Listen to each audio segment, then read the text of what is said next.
అది అబ్బాయి మనలే.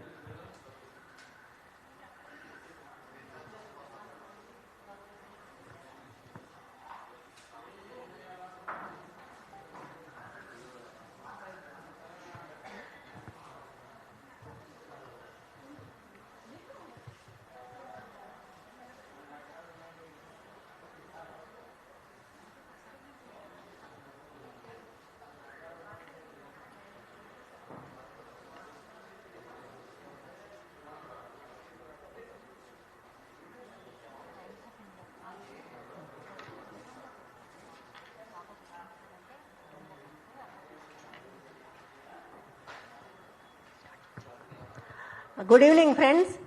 మేము యాక్చువల్గా ఇదంతా కూడా జర్నలిస్టుల తరఫున జర్నలిస్టుల నుంచి జర్నలిస్టులకు చేస్తున్న విజ్ఞాపన. ఇది బేసికల్గా ఈ ప్రెస్ కాన్ఫరెన్స్ అనేది మనందరం ఒకటే, ఒక కాకుల గుంపులో ఒక కాకికి దెబ్బ తగిలింది, మిగిలిన కాకులు పొడవకండి ప్లీజ్ అని చెప్పడమే ఇవాళ మా ప్రెస్ కాన్ఫరెన్స్ ఉద్దేశం.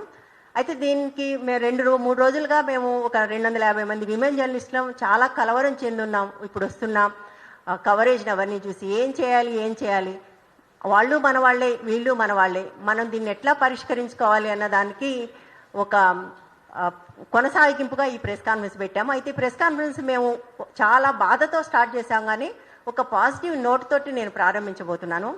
ఈ డిస్కషన్స్ జరుగుతున్నప్పుడు ఒక న్యూస్ ఛానల్కి ఈ విషయం తెలిసినప్పుడు వాళ్ళు వెంటనే ఆ ఛానల్లో దానికి సంబంధించి యాక్షన్ కూడా తీసుకున్నారు. వెంటనే వాళ్ళ ఛానల్లో అందరినీ పిలిచి చెప్పి మీరు ఇలాంటి థంబ్నెయిల్స్ పెట్టకూడదు, ఇలాంటి పని చేయకండి, మీరు బ్లర్ లేకుండా చేయకండి అని ఒక ఛానల్లో ఆల్రెడీ యాక్షన్ తీసుకున్నారు. అది మాకు ఇప్పుడే తెలిసింది. తెలియగానే నిజంగానే మాకు చాలా సంతోషం అనిపించింది. అంటే ఎవరు మాట్లాడకపోతే ఎవరూ పట్టించుకోరు, ఎవరైనా మాట్లాడితే ఎక్కడొక్కడ చిన్న మార్పు వస్తుంది అన్న ఒక నమ్మకం మాకు కలిగింది. సో ఈ ప్రెస్ కాన్ఫరెన్స్ని మేము ఆ పాజిటివ్ నోట్తో స్టార్ట్ చేస్తున్నాము.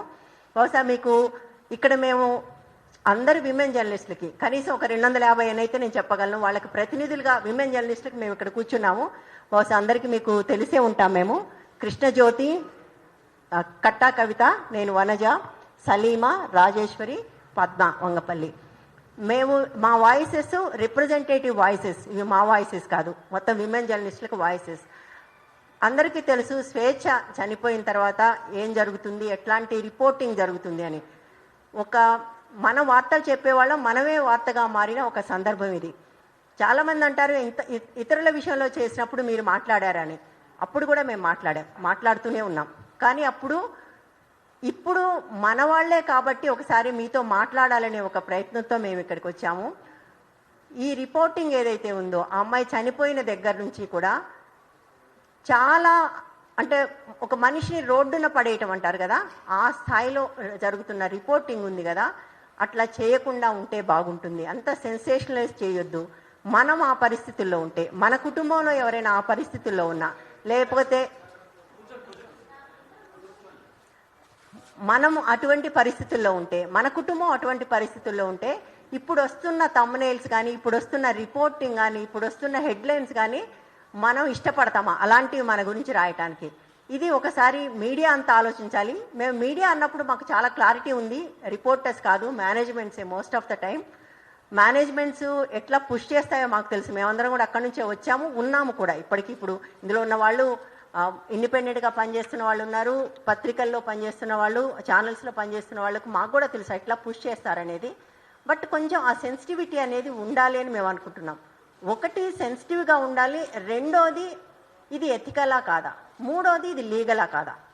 ఒకటి మనం సెన్సిటివ్గా ఉన్నామా లేమని చెక్ చేసుకోవాలి. రెండోది ఇది ఎథికలేనా. మనం ఒక చిన్న పాపతో ఇంటర్వ్యూ చేస్తున్నాం, చిన్న పాపను తీసుకొచ్చి. మైనర్ని ఇంటర్వ్యూ చేయకూడదు అనేది లా. కేవలం లా మాత్రమే కాదు, ఎడిటర్స్ గిల్డ్ ఆఫ్ ఇండియా కూడా మనకు గైడ్ లైన్స్ ఇచ్చింది. ఆ గైడ్ లైన్స్ ప్రకారం కూడా అది తప్పు. అటువంటిది కూడా చేస్తున్నాం.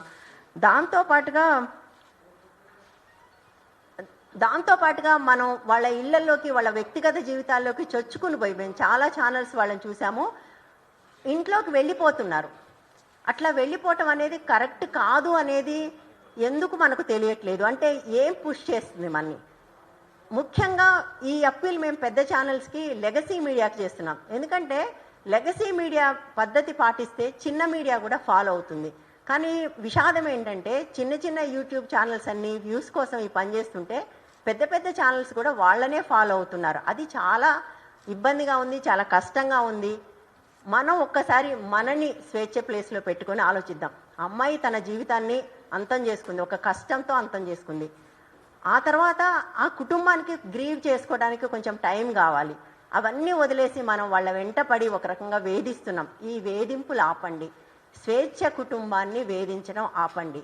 ఇది రోజు రోజుకి కొత్త మలుపు తిరుగుతుంది. ముందు అమ్మాయిని తీసుకొచ్చారు, ఇవాళ పూర్ణచంద్ర భార్య వచ్చి మాట్లాడింది. బహుశా నేను అనుకోవటం వాళ్ళ నుంచి మీడియా పూర్ణచంద్ర భార్య వెంటబడుతుంది, ఆమె వెంటబడి ఇంటర్వ్యూలు కూడా చేస్తుంది. సో అంటే మన క్లిక్ బైట్స్ కోసం, మన వ్యూస్ కోసం వీళ్ళందరినీ వేధించడం మానాలి అని నాకు అనిపిస్తుంది. ముఖ్యంగా చట్టానికి సంబంధించి కూడా మేము డీటెయిల్స్ చెప్పబోతున్నాం. మనకు సత్యవతి గారు ఉన్నారు, దాని మీద తను అథారిటీ, తను చెప్తారు. మా డిమాండ్ కూడా ఏంటంటే, ఇప్పటి వరకు ఏదైతే ఫీడ్ ఉందో తెలుసో తెలియకో, ఎందుకంటే ఇప్పుడే చెప్తున్నా, ఒక ఛానల్లో తీసేశారు, ఫీడ్ తీసేశారు, థంబ్నెయిల్స్ చేంజ్ చేశారు, క్లియర్ ఇన్స్ట్రక్షన్స్ కూడా అందరికి ఇచ్చారు, మీరు ఇలాంటి పని చేయొద్దు అని. అంటే అది హోప్. మిగిలిన వాళ్ళు కూడా దయచేసి ఆ ఫీడ్ తీసేయండి. పెద్దవాళ్ళు, చిన్నవాళ్ళు, యూట్యూబ్ ఛానల్స్ దయచేసి ఆలోచించండి, ఆ ఫీడ్ని తీసేయండి, పర్వాలేదు. ఎందుకంటే ఆ పిల్ల రేపు పెరిగి పెద్ద అవుతుంది, అమ్మాయి చూసుకుంటుంది. అమ్మాయి చూసుకున్నా చూసుకోకపోయినా కూడా దిస్ ఈజ్ కంప్లీట్ ఇన్సెన్సిటివిటీ. అంటే మీడియా అన్న మాటకు మనం ఒక గౌరవం అనేది లేకుండా చేస్తా ఉన్నామని అనిపిస్తుంది. సో బేసికల్గా మా డిమాండ్స్ ఇక్కడ విమెన్ జర్నలిస్టులుగా, స్వేచ్ఛ ఫ్రెండ్స్గా, ఒకటి, చట్టం సరిగా పనిచేయాలి.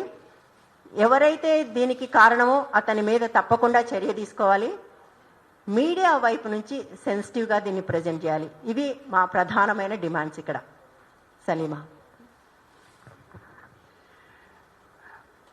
వనజ గారు చెప్పినట్లు నిజంగా ఒక సంఘటన విషాదకరమైనది. కానీ ఒక పాపని, మైనర్ బాలికను తీసుకొని వచ్చి ఈ విధంగా ఆమెని ఆలోచించకుండా ఉన్న చట్టాలన్నింటినీ పక్కన పెట్టి ఎట్లా ఆలోచిస్తున్నారంటే ఛానల్స్, అంటే యూట్యూబ్స్ని ఫాలో అయిపోయి మేము సెన్సేషన్ అయితే చాలు, వ్యూస్ పెరిగితే చాలు అనే విధంగా ఆలోచించకుండా చట్టాన్ని, గైడ్లైన్స్ని ఫాలో అయ్యి చెప్పినట్లు ఏదైతే ఆ ఫీడ్ పెట్టారో వాటిని ఒక ఛానల్ ఆల్రెడీ దాన్ని ఇంప్లిమెంటేషన్ చేసింది. దాన్ని వెంటనే తీసివేస్తే అమ్మాయి భవిష్యత్తుకి ఉపయోగం. ఇంతే కాదు, భవిష్యత్తులో కూడా ఇట్లాంటి చాలా జరుగుతున్నాయి. ఒక ఉమెన్ జర్నలిస్ట్గా తను ఎంత ఫేమస్తో తెలుసు. దాన్ని ఉపయోగించుకొని కొంతమంది వాళ్ళకున్న కుటుంబంతో ఉన్న పరిచయాలను ఉపయోగించుకొని కూడా కొంతమంది చేస్తూ ఉన్నారు. వీటన్నిటిని పక్కన పెట్టి మేము ఉమెన్ జర్నలిస్టులుగా అప్పీల్ చేస్తుంది, ఇటువంటివి చాలా గతంలో జరిగినవి, భవిష్యత్తులో కూడా జరిగే అవకాశం ఉంది.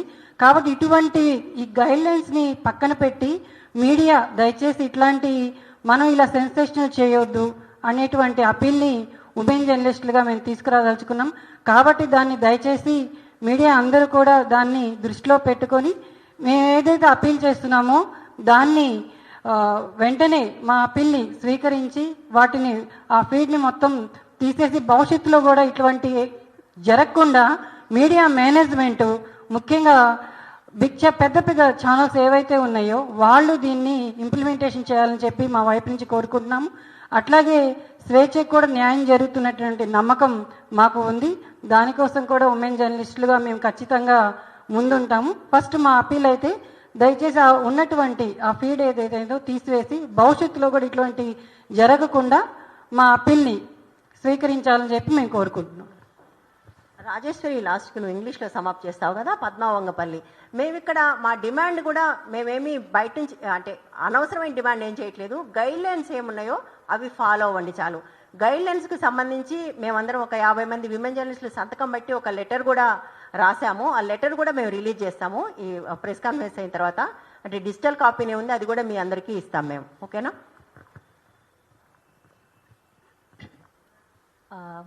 చాలా సందర్భాల్లో మనం చాలా మీడియాలో ఉన్నప్పుడు, మెయిన్ స్ట్రీమ్ మీడియాలో కానీ, యూట్యూబ్స్లో కానీ, పత్రికల్లో పనిచేస్తున్నప్పుడు చాలా సంఘటనలు, ఇట్లాంటి సంఘటనలు మనం కవర్ చేస్తూ ఉంటాం.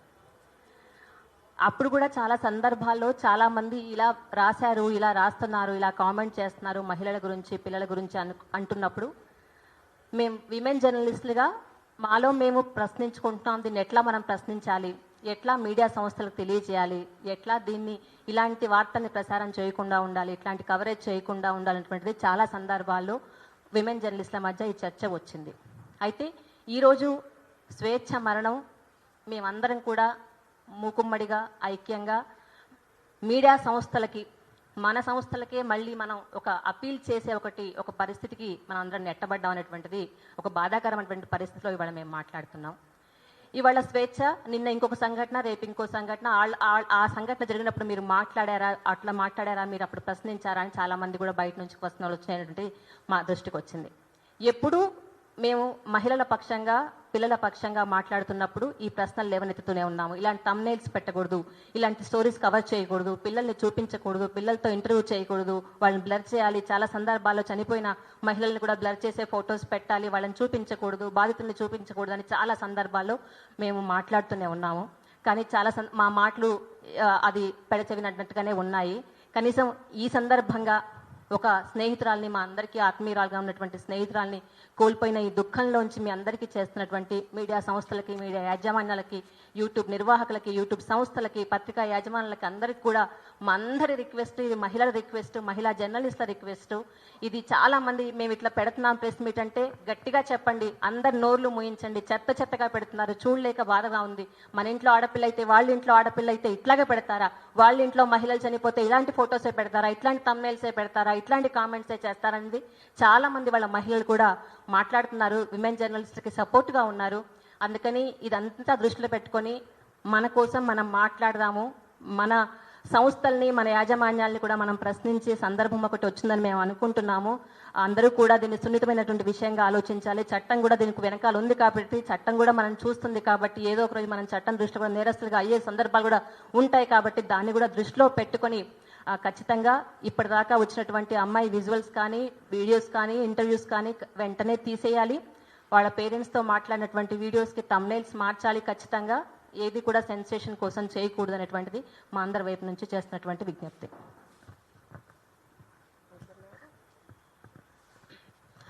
నేను ఒక విషయం చెప్పదలుచుకున్నానండి. ఆ ఫ్యామిలీకి క్లోజ్ అసోసియేటెడ్గా ఉన్నదాన్ని, నేను అసోసియేషన్తో ఉన్నదాన్ని. పాప వీడియోస్ పెట్టినప్పుడు కొంతమంది కళ్ళు బ్లర్ చేసిరు, కొంతమంది మాస్క్తో నేసిరు. సో పాప ఏమన్నదంటే, అమ్మ కొంతమంది మొహం ఈ కళ్ళు చూపించారు, కొంతమంది చూపించారు, మొత్తంగా నేనేంటో రివీల్ అయింది, రేపటి నాడు నేను ఎట్లా ఫేస్ చేయాలి అనేది తను ప్రశ్నించింది. సో రేపు అమ్మాయి ఏదన్నా తయారవుతుంది అంటే దానికి బాధ్యులం మనం అవుతాం, మీడియా అవుతుంది. కాబట్టి ప్లీజ్ ఆ అమ్మాయి వీడియోలు అన్నీ తొలగించండి. ప్లస్ స్వేచ్ఛ క్యారెక్టర్ అసాసినేషన్ ఆపండి. మీరు వ్యక్తిత్వాలను మీరు డిసైడ్ చేయకండి. ఇన్వెస్టిగేషను పోలీసులు చేస్తారు, చట్టం చేస్తుంది. అదేమైనా ఉంటే ఏం జరుగుతుంది అనేది రిపోర్ట్ చేయండి, కానీ ప్లీజ్ వ్యక్తిత్వ హననం ఆపండి. దయచేసి ఆ కుటుంబాన్ని ఇంకా ఇబ్బందుల్లోకి నెట్టకండి. Thank you. మీలో ఎంతమందికి press council of India design చేసిన నార్మ్స్ ఫర్ జర్నలిస్టిక్ కాండక్ట్ తెలుసు? కొంచెం ఎవరైనా చెయ్యెత్తుతారా? ఎవరైనా? సో అది మీడియా మన కోసం డిజైన్ చేసిన నార్మ్స్ ఏంటో మనకే తెలియకుండా మనం ఇన్నేళ్ళ నుంచి పనిచేస్తున్నాం. సో ఇలాంటి టైంలో, ఇలాంటి పరిస్థితుల్లో సెన్సిటివిటీని మనం ఎలా ఎక్స్పెక్ట్ చేయగలం? ఎక్కడి నుంచి ఎక్స్పెక్ట్ చేస్తారు? ప్రజలందరూ ఎక్కడి నుంచి ఎక్స్పెక్ట్ చేస్తారు? బికాజ్ వాళ్ళ వాయిస్ మనం కాబట్టి మన నుంచి ఎక్స్పెక్ట్ చేస్తారు. కానీ మనకే తెలియనప్పుడు మనం ఎలా రిపోర్ట్ చేస్తున్నాము? మన పేపర్స్ కానివ్వండి, వెబ్సైట్స్ కానివ్వండి, యూట్యూబ్ ఛానల్స్ కానివ్వండి, టీవీ ఛానల్స్ కానీ చూస్తే అదే రిఫ్లెక్ట్ అవుతుంది. ఒకటి సింపుల్ ఇది చెప్తా నేను. ఒక వ్యక్తి ఆత్మహత్య చేసుకుంటే అది మెంటల్ హెల్త్ ఇష్యూ అవుతుంది, కానీ అది మనం రిపోర్ట్ చేస్తే అది పబ్లిక్ హెల్త్ ఇష్యూ అవుతుంది. అది తేడా. సో ఒక వ్యక్తి చనిపోయిన దానికి, మీడియా రిపోర్ట్ చేసిన దానికి మధ్యలో అంత తేడా ఉంది. అలాంటప్పుడు దాన్ని ఒక సైకలాజికల్ ఇష్యూగా మనం చూసి అర్థం చేసుకొని రిపోర్ట్ చేయాలి. సో పొలిటికల్ రిపోర్టింగ్ చేస్తున్నప్పుడు కానివ్వండి, హెల్త్ రిపోర్టింగ్ చేస్తున్నప్పుడు కానివ్వండి, ఇంకేదైనా ఫీచర్ రైటింగ్ చేసినప్పుడు కానీ మనకంటూ కొన్ని గైడ్లైన్స్ ఉంటాయి కదా. ఒక ఫార్మాట్ కానివ్వండి, నాన్ ఫార్మాట్ ఏదైనా కానీ, rules and regulations, dos and don'ts ఉంటాయి కదా. అలాగే క్రైమ్ రిపోర్టింగ్ దగ్గరకు వచ్చినప్పుడు కూడా ఉంటుంది. కానీ suicide is not a crime. ఒకప్పుడు ఉండేది, సూసైడ్ అటెంప్ట్ చేస్తే దానికి చట్టరీత్యా అది నేరం కాబట్టి అని ఉండేది. కానీ తీసేశారు, అది లేదు. సూసైడ్ని మెంటల్ హెల్త్ ఇష్యూగానే చూస్తుంది గవర్నమెంట్ అయినా కానీ, కోర్ట్ అయినా కానీ. సో కమిటెడ్ సూసైడ్ అని రాయకూడదు. They attempted suicide or he or she died, took her or his life, ఇలా రాస్తారు. మనం ఏం చేస్తామో కమిటెడ్ సూసైడ్, కమిటెడ్ అన్న టర్మే యూజువల్లీ కమిటెడ్ క్రైమ్ కని వాడతాం. Suicide is not a crime, అది mental health issue like I said. So భాష, మనం ఏ భాష మాట్లాడుతున్నాము, ఎలా యూజ్ చేస్తున్నాము అన్న దాన్ని బట్టే మన మనస్తత్వాలు, మన పెరిగిన పరిస్థితులు కానివ్వండి, ఇంకేదైనా కానీ, మన మేనేజ్మెంట్ వ్యవహారం కానీ, ఇంకేదైనా కానీ, మా ఎడిటర్స్ ఎలా ఇన్ఫ్లుయెన్స్ చేస్తున్నారని కానీ, ప్రతిదీ ఇన్ఫ్లుయెన్స్ చేస్తుంది భాషే. ఆ భాష మనం సరిగ్గా వాడేలా చూసుకుంటే ఇలాంటి పరిస్థితి రాదు. అండ్ చిల్డ్రన్ గురించి ఆబ్వియస్లీ చెప్పారు, మైనర్స్ గురించి చెప్పారు. యాక్చువల్లీ మైనర్స్ గురించి ఇంకా మన దగ్గర ఎవరు కేసు పెట్టలేదు, కానీ ఇప్పటికీ పెట్టుంటే మనందరం, బిలీవ్ మీ, మనందరం జైల్లో చిప్పకూడు తింటూ ఉంటాం. ఇన్ఫ్యాక్ట్ నాకు తెలిసి పెట్టాలనుకుంటున్నారు కూడా. ఇప్పుడు ఎవరైతే యూట్యూబ్ ఛానల్స్ కానివ్వండి, ఇంకెవరైనా కానీ ఆ చైల్డ్ ఐడెంటిటీని రివీల్ చేసిన వాళ్ళందరి మీద కేసెస్ పెడతామని డిసైడ్ చేస్తున్నారని కూడా మాకు తెలుసు. ఇంతవరకు ఎందుకు తీసుకొచ్చుకుంటాం మనం? జస్ట్ సింపుల్ అవేర్నెస్, మనకి సింపుల్ అవేర్నెస్, లీగల్ అవేర్నెస్ కానివ్వండి, లేకపోతే మామూలుగా ఎంపతితో రాసినా కానీ ఒక స్టోరీని ఇంత దూరం తీసుకొచ్చుకోవాల్సిన అవసరం ఉండేది కాదు. అండ్ అక్యూజ్డ్ గురించి ఈవెన్ సూసైడ్ నోట్స్ అయినా కానివ్వండి, లేదా అక్యూజ్డ్ రాసిన లెటర్స్ అయినా కానివ్వండి, అవన్నీ కూడా యాక్చువల్లీ డీటెయిల్స్తో సహా బయటికి పెట్టకూడదు. అది ఇన్వెస్టిగేషన్ ఆఫీసర్ అంటే ఇక్కడ పోలీస్, అది వాళ్ళు చూసుకోవాల్సిన విషయాలు అవన్నీ. యాక్చువల్లీ వాళ్ళు కూడా మీడియాతో మాట్లాడడానికి లేదు, లా అందుకు కూడా పర్మిట్ చేయదు. సరే, వాళ్ళు రాసుకుంటున్నారు, వాళ్ళకి పబ్లిసిటీ కావాలి, వాళ్ళు చెప్పుకుంటున్నారు, కానీ మనం ఎందుకు వెళ్తున్నాం? కేసు పెడితే మనకు కూడా వెళ్తాము కోర్టుకి, సింపుల్. అండ్ దెన్ ఒకటేసారి రోజంతా 24/7 ఇంకేం న్యూస్ లేనట్టు అదే టెలికాస్ట్ చేస్తాము, పెద్ద పెద్ద కవర్ స్టోరీస్ రాస్తాము. సెన్సేషనలిజం ఎందుకంత మనకి? మేనేజ్మెంట్స్ అడిగాయా? నో చెప్పలేరా? నేను చాలాసార్లు నో చెప్పా, నేను రాయనని చెప్పా. మా ఎడిటర్కి నాకు పిచ్చి గొడవలు కూడా అయ్యాయి. నేను రాయనంటే రాయనని చెప్పా, ఉద్యోగం తీస్తారు తీసుకోమని చెప్పా. నేను రాయను అంతే. ఏమైనా అయితే రేపు పొద్దున ఎడిటర్ ఏమో కానీ నేను జైలు పోవాలి, ఖచ్చితంగా వెళ్తాను నేను అలాంటివన్నీ చూస్తే. ఎడిటర్స్ కూడా, సబ్ ఎడిటర్స్ కానివ్వండి, వీడియో ఎడిటర్స్ కానివ్వండి, కాపీ ఎడిటర్స్ కానివ్వండి, ఎవరైనా కానీ ఆ పర్టికులర్ కాపీని హ్యాండిల్ చేసిన వాళ్ళు ఎవరైనా లీగల్ యాక్షన్కి గురవుతారు, సింపుల్. ఇప్పుడు మనల్ని మనం కాపాడుకుందామా వద్దా చెప్పండి? జైల్లో కూర్చుందామా? మన ఉద్యోగాలు వేసుకుంటూ, లేదంటే ఇళ్ళలో మన వాళ్ళతో హ్యాపీగా గడుపుదామా? ఉద్యోగం చేయాలి, కాదనట్లేదు, కానీ కొంచెం లీగల్ అవేర్నెస్ ఉంటే సరిపోతుంది కదా, ఇంత రిస్క్ చేయాల్సిన అవసరం ఉండదు కదా. సో ఏదైనా రాసే ముందు బేసికల్లీ డూస్ అండ్ డోంట్స్ ఏంటి, కాంప్లికేషన్స్ ఏమున్నాయి, ఇలాంటివి కొంచెం ఆలోచించుకుందాం ప్లీజ్. ఇలా చెప్తూ పోతే ఇంకా చాలా ఉన్నాయి, చాలా అంటే చాలా ఉన్నాయి. సింపుల్ గైడ్లైన్స్, ఏం పెద్ద ఏం అవసరం లేదు, చాలా సింపుల్ గైడ్లైన్సే ఉన్నాయి. మనం ఒక స్టోరీని ఎంతసేపు ప్లే చేస్తున్నాము, ఎన్నిసార్లు ప్లే చేస్తున్నాము, ఎన్నిసార్లు ఎక్కడ వేస్తున్నాము, కవర్ స్టోరీలో ఇస్తున్నామా, లోపల ఫిల్లర్ లాగా ఇస్తున్నామా, ల్యాండింగ్ పేజ్లో ఇస్తున్నామా, లేక ఇంకెక్కడో ఇస్తున్నామా, ఎలా రిప్రజెంట్ చేస్తున్నాము, హెడ్లైన్స్లో ఏ పదాలు వాడుతున్నాము,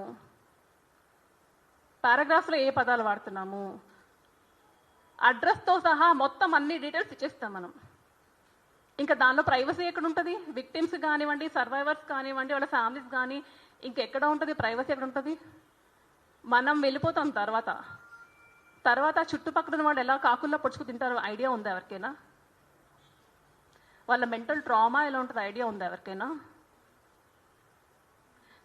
ఇది డీల్ చేయడం కోసం ఎన్ని ఎన్జిఓస్ ఎంతలా కష్టపడుతున్నారో ఐడియా ఉందా ఎవరికైనా? నేను మొన్నే సాటర్డే వెళ్ళేసి వచ్చాను, ఒక రోజంతా గడిపి ఒక షెల్టర్ హోమ్లో గడిపి వచ్చాను. ప్రాజెక్ట్ కోసం పనిచేస్తూ వెళ్ళేసి వచ్చాను. మొత్తం అందరూ విమెన్ అండ్ చిల్డ్రన్, చిన్న చిన్న పిల్లలు, పసిపిల్లలు కూడా ఉన్నారు. మనం ఇన్సెన్సిటివ్గా రిపోర్ట్ చేయడం వల్ల వాళ్ళ బతుకులు ఎలా చెల్లా చెదరవుతుంది ఐడియా ఉందా మనకి ఎవరికైనా? ఒకసారి ఎవరైనా కుదిరితే వెళ్ళి చూడండి, మేబీ అప్పుడైనా మనకి కొంచెం సెన్సిటివిటీ వస్తుందేమో.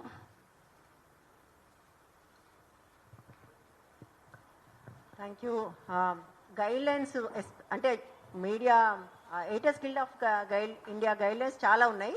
ఈ స్పెసిఫిక్ కేసులో ఏ గైడ్లైన్స్ అవసరం అన్న వాటికి సంబంధించి మేమందరం వాటిని ఒక లెటర్లో రాసాము. ఐ మీన్ మా లెటర్తో పాటు వాటిని యాడ్ చేసాము. ఇది కూడా మీకు ఇస్తాము కాపీ. ఎక్కువ ప్రింట్స్ వేయలేదు ఎందుకంటే ఊరికే వేస్ట్ అని. మీకు అందరికీ మేము డిజిటల్ కాపీ ఇస్తాము. అయితే ఈ కేసు గురించి మాట్లాడుతున్నప్పుడు ఒక విషయం మేము క్లారిఫై చేయదలుచుకున్నాం. ఇది ఒక్క స్వేచ్ఛ విషయంలోనే కాదు. మీరు స్వేచ్ఛ విషయంలో ఇట్లా రాయకూడదు, వేరే దాంట్లో రాయొచ్చని మేము అనట్లేదు. ఏ విషయంలో, ఏ కేసు విషయంలో అయినా కూడా ఇట్లా రాయకూడదు, ఇట్లా సెన్సేషనలైజ్ చేయకూడదు అనేది మా కోరిక, మా రిక్వెస్ట్ కూడా. ప్లీజ్ చేయకండి. సో 2 నిమిషాలు సత్యవతి గారు.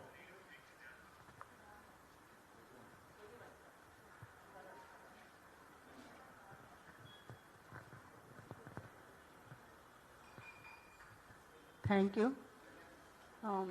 అంటే మీరు చెప్పిన విషయాలు నేను అనుకోవటం లేదు. దాదాపు ఇదే ప్రెస్ క్లబ్లో ఒక 10 వరకు జెండర్ సెన్సిటైజేషన్ సంబంధించిన ట్రైనింగ్ ప్రోగ్రామ్స్ చేసాం భూమిక నుంచి. కానీ మీలో ఎవరు రాలేదు, చాలామంది రాలేదు. మేము 12-1 గంట వరకు అట్లా కూర్చుని వెళ్ళిపోయిన రోజులు ఉన్నాయి. ఆ రోజు చెప్పదలుచుకుంది ఏంటంటే, ఇప్పుడు ఏదైతే మాట్లాడుతున్నామో సెన్సేషన్ కాదు, సెన్సిటివిటీ ఉండాలి మీడియాలో అనేది ఒక ధ్యేయంతోనే ఆ రోజు చేసిన ట్రైనింగ్స్ కూడా అవే ఉన్నాయి. ఇప్పటికీ కూడా అదే మాట్లాడుతున్నాము. నిన్న అంటే ఇక్కడ ఉన్న వాళ్ళలో కానీ మీడియాలో చాలామందికి పోక్సో చట్టం ఏం చెప్తుంది అనేది డీప్గా తెలుసా? ఏముంది దాంట్లో? నిన్నటి నుంచి జరుగుతున్న ఒక మీడియా రాస్తారు, ఆ అమ్మాయి చెప్పిన విషయాలు బట్టి అతని మీద పోక్సో కేసు పెట్టేశారు అని చెప్పి రాస్తారు. పోక్సో కేసు పెట్టేశారు అని చెప్పిన తర్వాత కూడా మీడియా వెళ్ళి వాళ్ళతో మాట్లాడుతుంది. ఆ పాపని అంటే అదేదో వేశారు కానీ ముసుగు కనిపిస్తూనే ఉంది అటుపక్క నుంచి ఇటుపక్క నుంచి. నేను ఈ పోక్సో సంబంధించిన కొన్ని చట్టం ఏం చెప్తుంది, ఎందుకు తెలుసుకోవాలి మనం అనేది చదవదలుచుకున్నాను. పిల్లల పేర్లు, తల్లిదండ్రుల పేర్లు, నివాస స్థలాల వివరాలు మీడియాకి తెలియచేయకూడదు, మీడియా అస్సలు బయట పెట్టకూడదు. కానీ మనం చేసింది ఏంటి? ఆ అమ్మాయి ఎక్కడ చదువుతుంది, ఏం చదువుతుంది, ఎప్పుడు బయటకు వెళ్తుంది, ఎప్పుడు బయటకు వస్తుంది, ఇవన్నీ బయట పెట్టాం. రేపు పొద్దున ఆమె స్కూల్కి వెళ్తుంది, ఆమె పరిస్థితి ఏంటి? ఎవరైతే ఇప్పుడు ఇందాక నేను ఒక మీడియా క్లిప్పింగ్ చూశాను, ఆ పాప ఇటు తిరుగుంది, చుట్టూ బోలెడు మంది కెమెరామెన్ ఉన్నారు. మీరందరూ కూడా బుక్ అవుతారు ప్లీజ్, ఎందుకంటే అంత విజిబుల్గా ఉన్నాయి. ఆ అమ్మాయి ఇటు తిరుగుంది, మీరందరూ ఆమె చుట్టూ మ్యాకులు పెట్టి ఉన్నారు. అందరూ బుక్ అయ్యే అవకాశం ఉంది. ఇది సిడబ్ల్యూసీకి వెళ్ళింది కేసు, నేనే కంప్లైంట్ చేశాను. చైల్డ్ వెల్ఫేర్ కమిటీ ఉంది. పిల్లల విషయంలో చాలా సున్నితంగా ఉండాలి. మనకి స్త్రీల పట్ల సున్నితత్వం ఎట్లా కోల్పోయాం, అక్కడ ఎట్లాగో మనం ఎప్పుడో ఇదైపోయినాం. కానీ పిల్లల పట్ల కనీసం, ఆ పిల్లల తల్లి చనిపోయింది, ఏమవ్వాలి ఆమె ఆమె చదువుకున్న స్కూలు, ఆమె అన్నీ బయట పెట్టేస్తే ఆ పిల్లల లైఫ్ ఏమవుతుంది అసలు? అదొకటి. చట్టాన్ని కూడా గౌరవించరా? చట్టంలో ఏముంది, ఆ చట్టం ఎంత సీరియస్గా ఉంది, ఎన్ని సంవత్సరాల శిక్ష ఉంది అనేది చాలా ఉంది. వీటన్నిటి మీద నిజానికి చాలా పెద్ద అవేర్నెస్ ప్రోగ్రామ్స్ చేయాల్సిన అవసరం ఉంది. మరి మీడియాలో ఎంతవరకు జరుగుతుందో నాకైతే తెలియదు. పిల్లల ఫోటోలు, పేర్లు బహిరంగ ప్రకటించిన వారికి 1 సంవత్సరం జైలు శిక్ష విధించబడుతుంది. పిల్లలను పోలీస్ స్టేషన్ తీసుకెళ్లరాదు. సివిల్ డ్రెస్లో ఉన్న మహిళా పోలీస్ అధికారి మాత్రమే పిల్లలతో మాట్లాడాలి.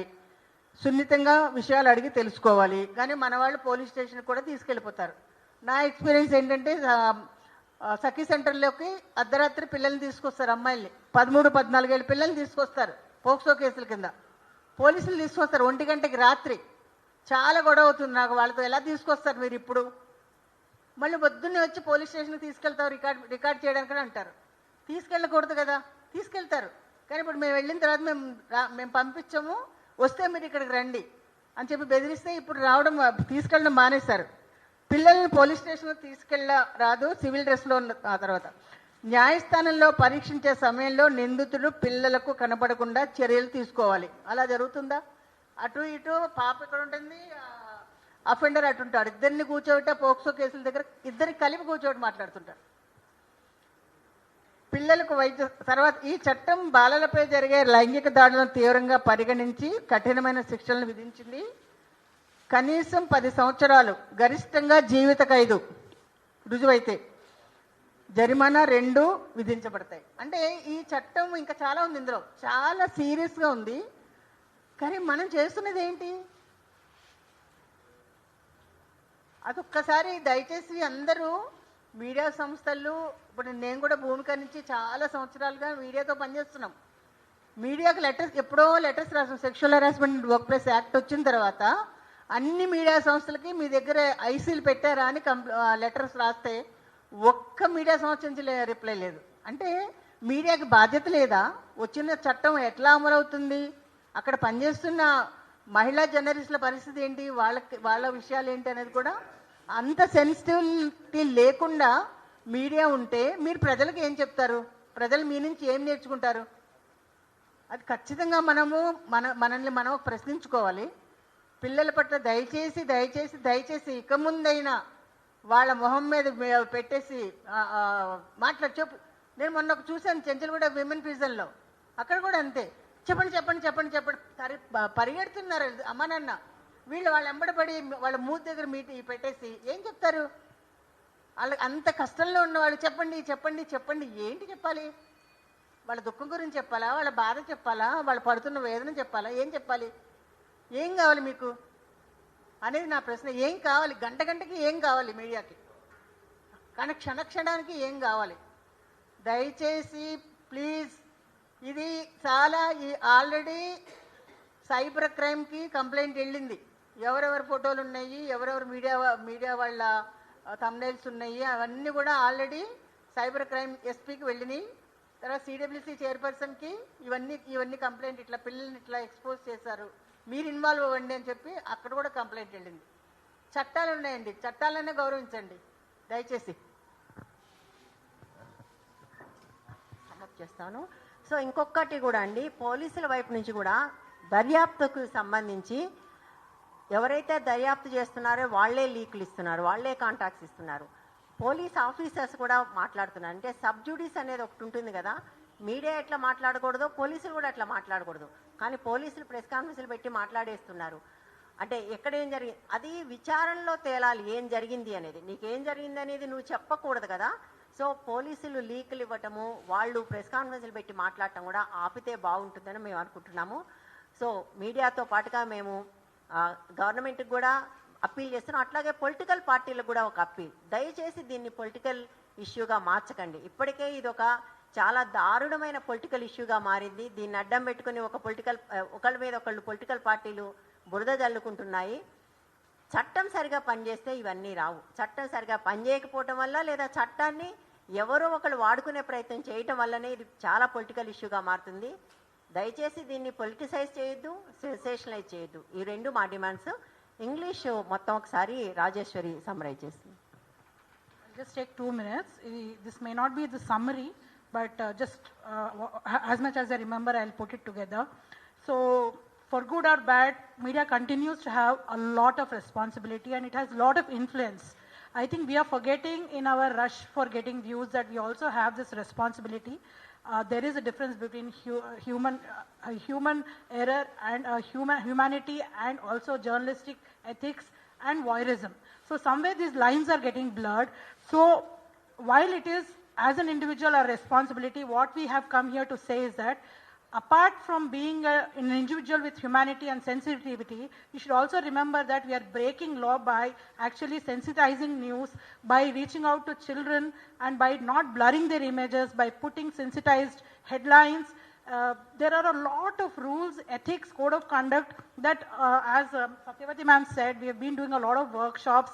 So I think it's time to go back to these ethics and codes of conduct, and for our own safety, if not for humanity, I think it is time we remembered this and we thought once before actually covering such news, we can tell our editors that we do not want to take the risk of breaking law for just a few views. I think that is one very important takeaway.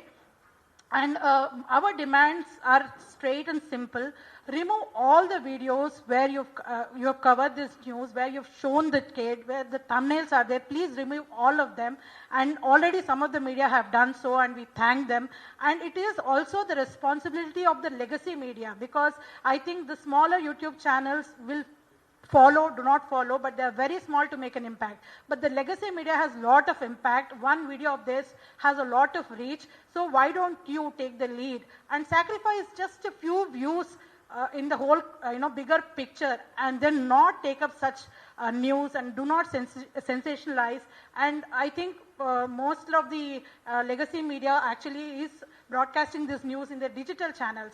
But let me tell you that all of us, when we work, we know that if there is a channel and a digital channel, and we don't see, as a viewer, they don't see much of a difference. So I think the legacy media has this responsibility on them to kind of take this lead and bring some change, or at least start kind of being sensible and sensitive towards these issues.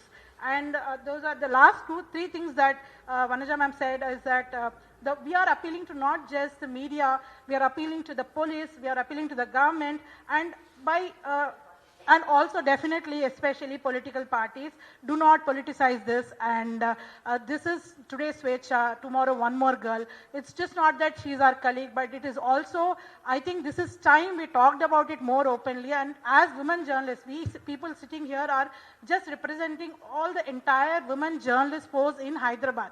We've been feeling very bad about it. We've been, our colleague is in the middle of it. We have been working with her till yesterday, and she's no more there. And instead of dealing with the sadness, we are dealing with these videos where her child is being shown, and it is very insensitive and, as ma'am said, illegal. So that is one thing, and I think more or less I've covered everything. And yeah, that's all right. Is there anything else to talk? So I think this is our appeal. This is our, and we are actually also giving out our press note. We are giving a letter to we are giving an open letter where we talk about these things. We are also talking about the code of Editors Guild of India's codes, which actually are violated by actually broadcasting such videos, by showing a child and by questioning a child on your camera. As ma'am said, all of us who are in that video holding the mics, from the reporter to the editor to the person who has done the graphic, everyone will be held responsible if a law takes its course. So I think it is time we are sensible and sensitive in the first place. At least if we cannot be that because of all the pressures, let's remember we cannot break law. Thank you so much. Thank you so much. ఈ letter మేము digital copy అందరికి పంపిస్తాము. Invitation వచ్చినాక press club నుంచి we will send this letter to every one. ఎక్కువ copies మేము చేయలేదు. You want, yeah. So this letter is to the editors and managements of media houses. మేము వాళ్ళకు ఎందుకులే బా అంతా ప్రింట్ కొట్టి ఎందుకని వేస్ట్ అని నిలబడాలంట. సో ఈ లెటర్ మేము editors and managements of media హౌసెస్కి మేము దీన్ని ఈ లెటర్ అడ్రస్ చేశాము. కూర్చోమని ఒకళ్ళు, నిలబడమని ఒకళ్ళు. ఈ లెటర్ వెళ్తే చాలు, మాకు ఎట్లా ఉన్నా పర్లేదు. అదే లెటర్ పబ్లిష్ చేయండి ప్లీజ్.